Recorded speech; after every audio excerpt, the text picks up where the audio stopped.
Hello and welcome in. Please do not leave your luggage unattended on the station.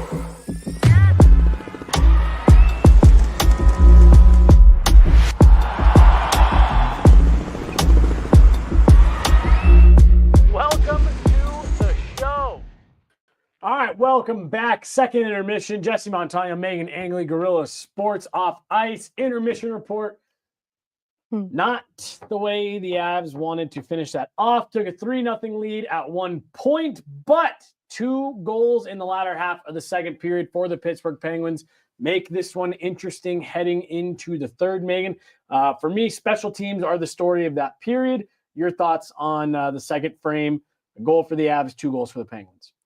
Special teams definitely a huge part in this.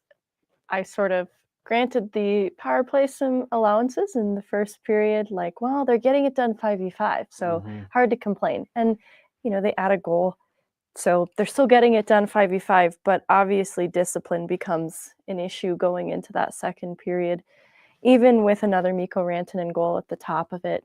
And the other issue is their puck management, generally speaking. I think that they strayed from their attention to detail a little bit in the second, and they were prone to more mistakes, a little bit more prone to giveaways in that period.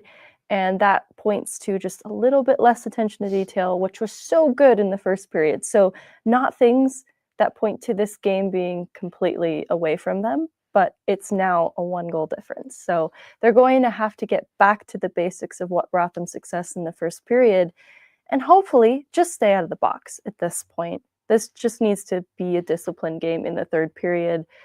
Pretty good kill otherwise tonight, but obviously a lack of discipline puts them at a disadvantage no matter how you slice it. Well, you said it made them more prone to mistakes, turnovers, giveaways, also in a couple different situations, Megan, it made them prone to losing track of guys. And by my math here, both of those goals for the Penguins were the Avs either losing track of the guy with the puck on his stick or losing track of someone going to the net. And that just goes back to what you're talking about, a lack of sharpness in your details and just not being as focused as you were in the first. We talked so much in that first intermission about work ethic and doing the right things and paying attention to those details, and just felt like so much of that went away. Again, I do want to talk about the power play, but I do think that you are spot on that in addition to the special teams just not quite being good enough so far tonight in general, not just that second period. You want to see them get that sense of urgency back and get those fine details back in their game. Power play. Let's talk about it. 0 for 3 on the night so far tonight. That last one's not a power play goal against for the Avs. It came just as a penalty expired. So technically the special teams battle isn't really a factor right now. But you got to find a way to convert on the power play here. Yeah, and power play one to the next, there's slight improvements. Like the first 2 opportunities, not very good. Last one, glimpses of a little bit more meaningful creation coming from it. But when you get 3 chances, I want to see more than a single shot on net, at least between the first 2, just 1 shot apiece, I think it is. And then that last one, a little bit more getting to the net finally. But when this game is allowed to get within a 1-goal difference, you could find yourself looking back on those with remorse. So you want to fix that as soon as possible. When you get any slight advantage in a hockey game, you want to be capitalizing on it, especially seeing the top line going 5v5. Jared Bednar said that the top unit has found success when they use that 5v5 play as a blueprint, the things that they do well. It always goes back to work. I don't necessarily think that it's a lack of work on this power play, but they're just not making very good decisions. And I think that is where they're still a little bit in their heads and could stand to just operate on instinct. I do think that you're onto something there. I feel like at times this power play, and we've talked about it even recently, this power play can get in ruts, and it feels like at times they maybe do a little bit too much trying to shake out of it instead of just, like you said, getting back to basics, slowing things down a bit, not gripping the stick so tight, and just kind of getting back to basics here. It feels like when they get away from that is when the struggles intensify. Mikko Rantanen does add his second of the night, pushed the Avs to a 3-0 lead at one point, just under 6 minutes into the period.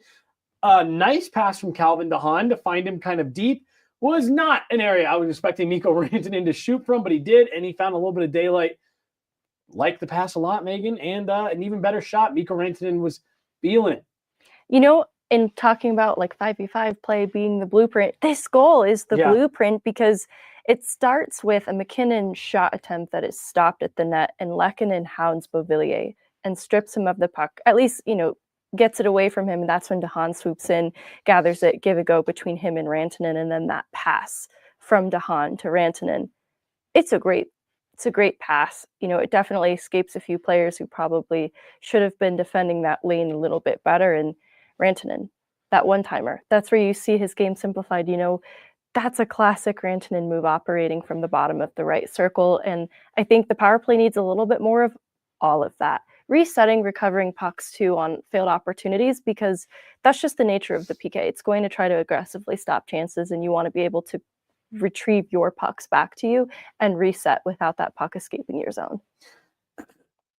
What you just mentioned there about Mikko, I really do feel like he's one of those players that when he's feeling it and when his confidence is high, he takes those shots. He takes those shots from those sharp angles. He's wound up. He's looking to put the puck on net. And when he's not playing with that confidence and not playing with that urgency, and people can, I think, sometimes get upset when he's playing like that, he's not taking those shots. He's not looking to shoot from those areas that only he has a way to make dangerous. I like to see when he's shooting the puck like this, because I think it means that he wants the puck on his stick. He's feeling the touches, and he's putting pucks to the net. I think that's how you want to see him playing. Cody Glass. Do you have it in front of you? So this is his 17th game of the season. Cody Glass scored his first goal tonight.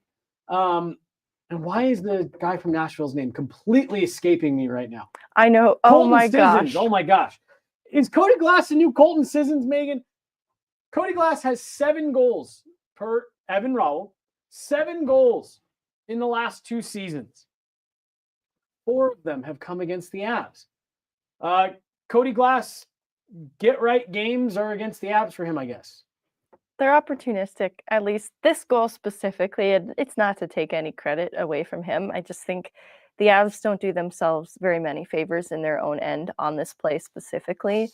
Linsky chasing the puck and attempting to angle it out around the boards. And honestly, it looked like it was a harmless play at first, but it went right to Letang's stick along the wall instead of Rantanen. So I'm not sure where the miscue was there, but it allowed Pittsburgh to reset out high and essentially reset their attack. And Avs were all out of sorts then in trying to counter this. And that's what left Cody Glass alone at the right circle to shoot on Scott Wedgwood. No screen. Yeah. No content, nobody to contend with it. So maybe not the best that we've seen from Scott Wedgwood in all fairness too, but a lot of things don't really go right in how the Avs probably should have had an easier exit or clear with that puck. I told you I didn't like that goal for Wedgwood. I get what he was doing. He stayed up. He stayed big, thinking that Cody Glass was maybe going to try to throw that puck up high. That could just be something that he, gloves down or watches rim around the glass. I get what he's thinking there. But yeah, you never like to see a goalie get beat that clean 5-hole in that type of situation. But to your point, Pittsburgh able to reset out high. Cody Glass comes. It looked almost like he even came off the bench, and that was part of the reason why he was so lost in coverage. I'm not sure if that was the case. The replay doesn't go back far enough. Cody Glass comes down that wall. Nobody around him. He's not necessarily a breakaway, but as much of a mini breakaway in that type of situation as you can get for Cody Glass.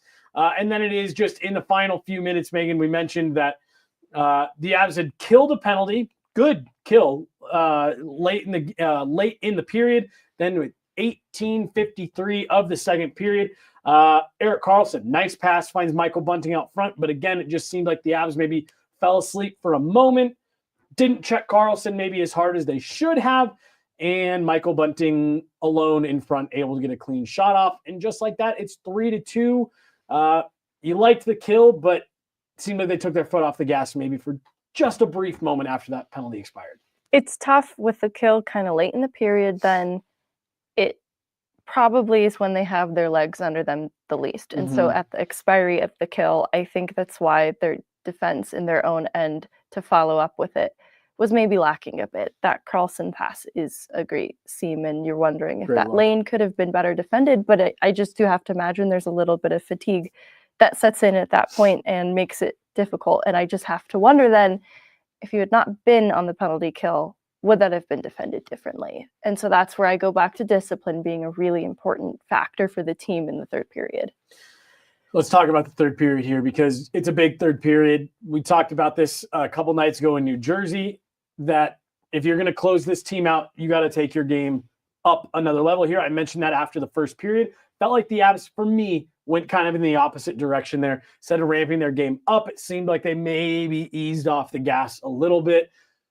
For you, Megan, what's got to change from what we just saw in the second period going into the third to get this one closed out? If you can close it out, you're coming home 4-1 on this 5-game road trip, feeling really good. It feels like simple adjustments that require returning to what brought them success in the first period, and that is dialing in the details a little bit more, because they did a lot of things well in their own end defensively in that first period. They're still creating chances. So that's the other positive to take away from the second period going into the third. Their creative process is where you'd like it to be, outside of the power play, of course. So that Bednar, analysis of 5v5 being the blueprint, that's very true of this third period too. They're doing a lot of things well there in terms of how they're creating, and they need to return to what was rewarding them defensively in that first period. All of that feels within their grasp. It's stay disciplined. It's pretty simple from my end. You got to stay disciplined, and I want to see them do what they did not only a couple nights ago in New Jersey, but what I feel like we've seen them do in multiple instances on this trip, Megan. And I apologize if I'm starting to sound like a broken record, but when this team is playing with the puck on their stick and keeping it away from their team, retrieving pucks, winning battles along the wall, winning foot races, that's what makes this team such a great defensive team. And I know none of the things I just said are like defend well, defend hard. This team is such a cohesive 5-man unit when they are at their best. And what we saw a couple nights ago in New Jersey was they continued to push plays north.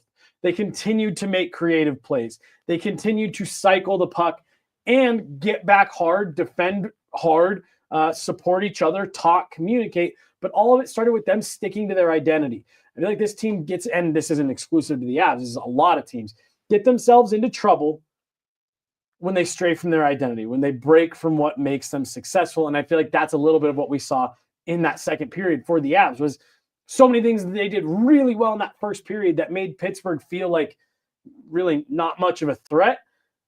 They were moving quick. They were moving their feet. They were playing with pace. Felt like that game slowed down a little bit there in the middle part of that second period.